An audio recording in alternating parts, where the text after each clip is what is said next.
Thanks, Jonathan. Yeah, this is always a bitterly disappointing moment. The beaten side in the final. A vast majority of the Rangers support are away as Tavernier leads his team up for the runners-up medals. The second Scottish Cup was not to be for Tavernier, who has reportedly an interesting his old manager Steven Gerrard out in Saudi Arabia. And Connor Goldson's another been mentioned with a potential move to Al Ettifaq in the summer. And a really disappointing end to the season for Jack Butland, who's been otherwise excellent and is always going to take some to fill the gloves of Alan McGregor.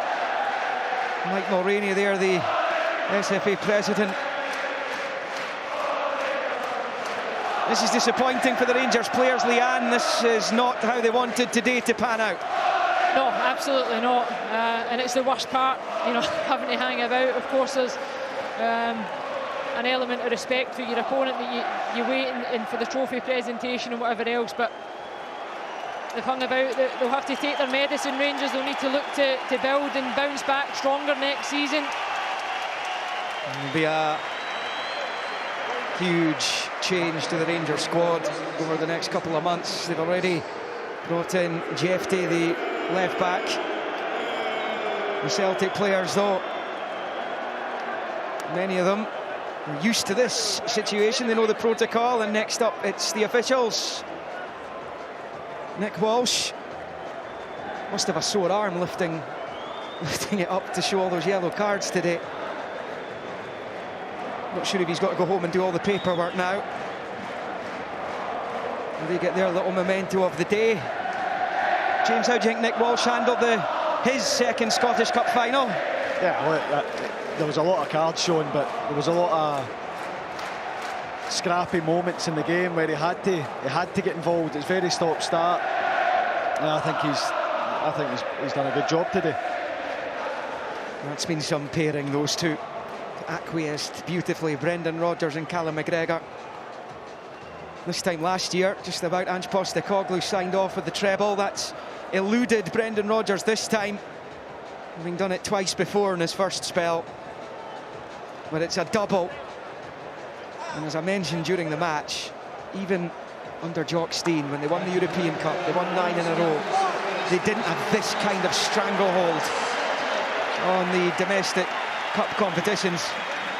It's been the odd occasion where another club has managed to win either the League Cup or this one, but by and large Celtic have dominated.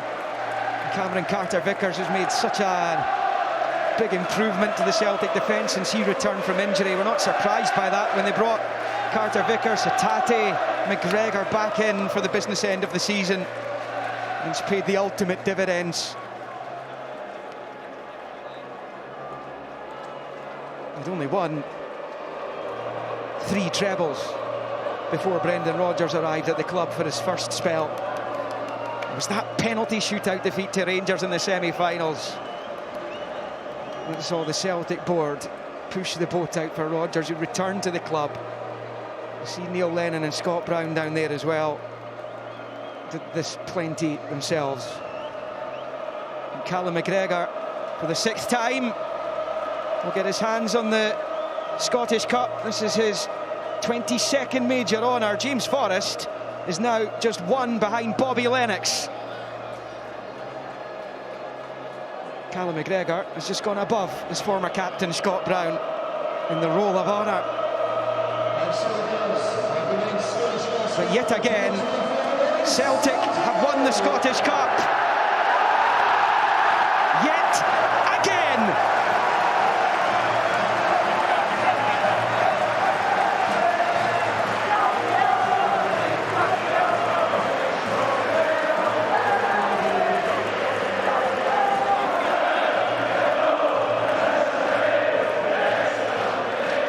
He still hasn't lost a cup final that he has played in. Callum McGregor, be it youth level or his glittering senior career at Celtic, he's led from the front. There is James Forrest. And now the roll of honour is Lennox on 25, Forrest on 24, Billy McNeil on 23. Callum McGregor now alongside Scott Brown and above Jimmy Johnston. And there is Joe Hart. What a moment for him as he goes out on the highest of highs. An emotional day, James McFadden, for Joe Hart. Yeah, without doubt. You know, I think that Joe Hart's been a tremendous servant for Celtic. And probably that surprised a lot of people, himself included, how well it's gone for him. I still feel that Joe Hart has a lot to offer, and I've heard his reasonings for it. I still think that Joe Hart could play on, but listen, if you're going to go out, you go out in a high, and he's certainly done that this season.